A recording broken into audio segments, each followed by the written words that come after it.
জাতীয় সংসদের আসন সংখ্যা বাড়িয়ে ৬০০ করার সুপারিশ নারী বিষয়ক সংস্কার কমিশনের। বিষয়টি নিশ্চিত করেন কমিশনের প্রধান শিরিন পারভীন হক। তিনি বলেন, প্রতিটি নির্বাচনী এলাকায় একটি সাধারণ আসন ও নারীদের জন্য একটি সংরক্ষিত আসন থাকবে, যেখানে উভয় আসনে সরাসরি ভোটের মাধ্যমে নির্বাচন হবে।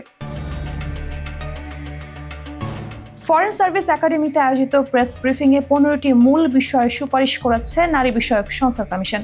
রাষ্ট্রীয় অতিথি ভবন যমুনায় প্রধান উপদেষ্টা প্রফেসর মোহাম্মদ ইউনুসের কাছে এই প্রতিবেদন হস্তান্তর করে কমিশন। এ সময় কমিশনের সদস্যরা প্রতিবেদনের সারসংক্ষেপ প্রধান উপদেষ্টার সামনে তুলে ধরেন।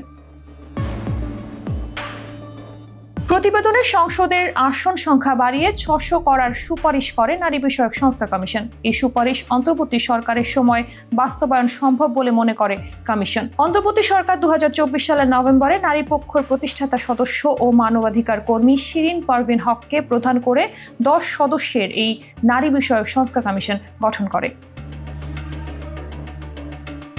প্রতিবেদনে বলা হয়, জাতীয় সংসদে উচ্চকক্ষ করার সিদ্ধান্ত হলে ৫০% আসনে আনুপাতিক হারে বিভিন্ন রাজনৈতিক দলের নারী পুরুষ প্রার্থীরা জিপার পদ্ধতিতে মনোনীত হবেন, যাতে প্রত্যেক দল থেকে সমান সংখ্যক নারী ও পুরুষ মনোনীত হয়। অন্যদিকে বাকি ৫০% আসনে নির্দলীয় ভিত্তিতে অন্যান্য গোষ্ঠীর মাঝে ৫টি নারী আন্দোলনের প্রতিনিধিত্ব নিশ্চিত করতে হবে।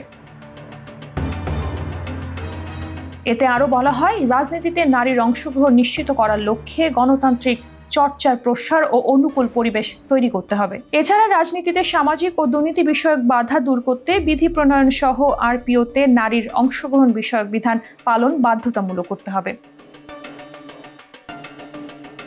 পাশাপাশি স্থানীয় সরকার পর্যায়ে নারীর প্রতিনিধিত্ব নিশ্চিত করার জন্য প্রতিটি ওয়ার্ডে একটি সাধারণ আসন এবং একটি নারী আসন থাকবে। এই ব্যবস্থা অস্থায়ী বিশেষ পদক্ষেপ হিসেবে আগামী 3টি স্থানীয় সরকার নির্বাচনে প্রযোজ্য হবে।